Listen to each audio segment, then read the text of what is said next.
प्रीत यहाँ के करे मजबूर करब कहियो ने नैनस दूर कत चल लाऊं ये कत चल लाऊं ये कत चल लाऊं बात रही के करी हरदम जी अब हाँ बिन को न कहूं कत चल लाऊं ये कत चल लाऊं ये कत चल लाऊं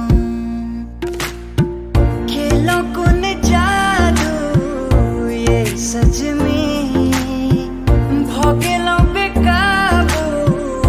मन मोहिनी गिरत पहाड़ बुझाइए कहाँ बिन किचन सोहाइए गिरत पहाड़ बुझाइए कहाँ बिन किचन सोहाइए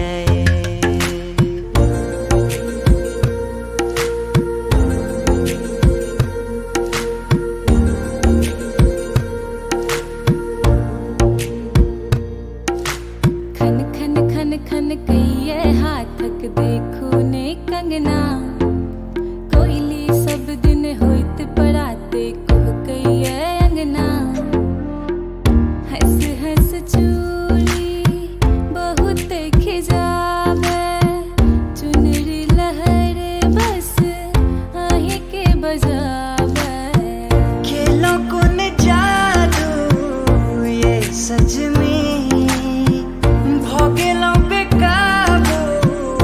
मन मोहिनी गिरत पहाड़ बुझाइए कहाँ बिन किचन सोहाइए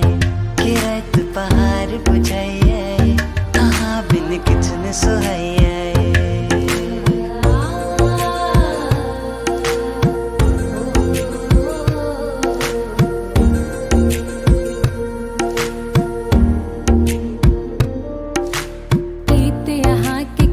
मजबूर करब कहियो नहीं नैना से दूर पीछा चल लाऊं अहीं पीछा चल लाऊं अहीं पीछा चल लाऊं